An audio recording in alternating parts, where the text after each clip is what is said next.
In a narration found in Sunan Abu Dawood, number 4681, the Holy Prophet Muhammad, peace and blessings be upon him, advised the characteristics which perfect a Muslim's faith. The first is to love for the sake of Allah, the Exalted. This includes desiring what is best for others in both worldly and religious matters. This must be practically shown through one's actions, meaning supporting others financially, emotionally and physically within one's means.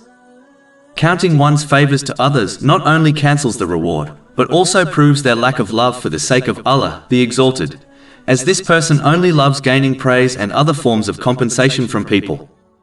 Chapter 2 Al-Baqarah, verse 264. O you who have believed, do not invalidate your charities with reminders of it or injury. Any type of negative feelings towards others over worldly reasons, such as envy, contradicts loving others for the sake of Allah, the Exalted, and must be avoided. This noble quality includes loving for others what one loves for themselves, through actions, not just words. This is an aspect of being a true believer, according to a narration found in Jami' at-Tirmidhi, number 2515.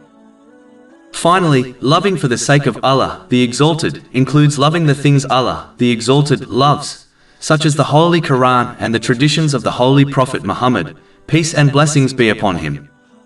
This love must be practically shown by learning and acting on these two sources of guidance and attaching oneself to the other things beloved to Allah, the Exalted, such as righteous deeds and the mosques.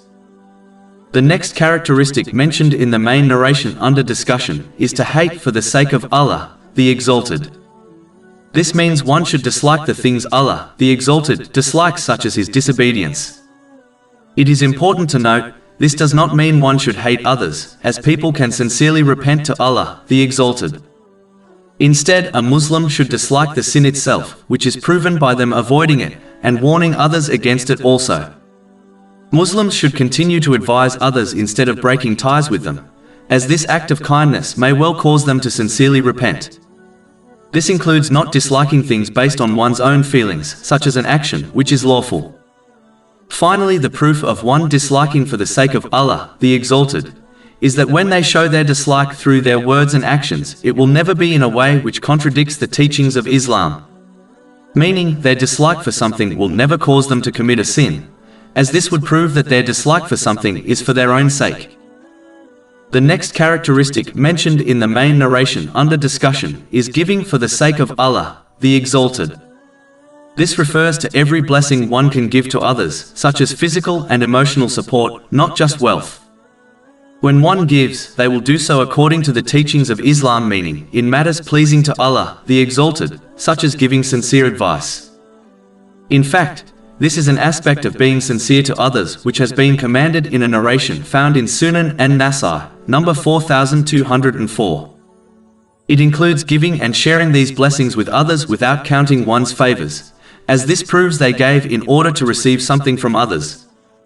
Chapter 76 Al-Insan, verse 9. Saying, we feed you only for the face, i.e. approval of Allah. We wish not from you reward or gratitude. The final characteristic mentioned in the main narration under discussion is withholding for the sake of Allah, the Exalted. This includes withholding the blessings one possesses, such as wealth, from others in matters which are displeasing to Allah, the Exalted. This Muslim will not observe who is requesting something from them, instead they only assess the reason behind the request. If the reason contradicts the teachings of Islam, they will withhold the blessing and not take part in the activity. Chapter 5 Al-Ma'idah, verse 2. And cooperate in righteousness and piety, but do not cooperate in sin and aggression. This includes withholding one's speech and actions in matters which are not pleasing to Allah, the Exalted, such as backbiting or manifesting one's anger.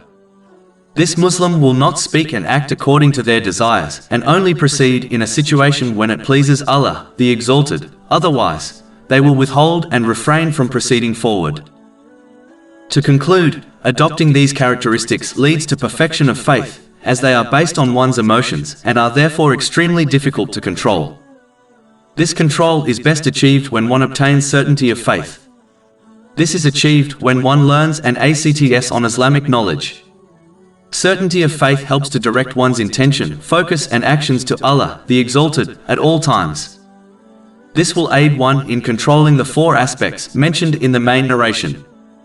In addition, whoever is blessed with controlling them will find fulfilling the other duties of Islam easier.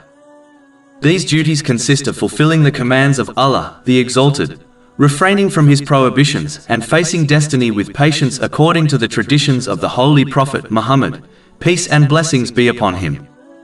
This will ensure one uses the blessings they have been granted in ways pleasing to Allah, the Exalted. This is the key to peace and success in both worlds. Chapter 16 and now, verse 97. Whoever does righteousness, whether male or female, while he is a believer, we will surely cause him to live a good life, and we will surely give them their reward in the hereafter according to the best of what they used to do.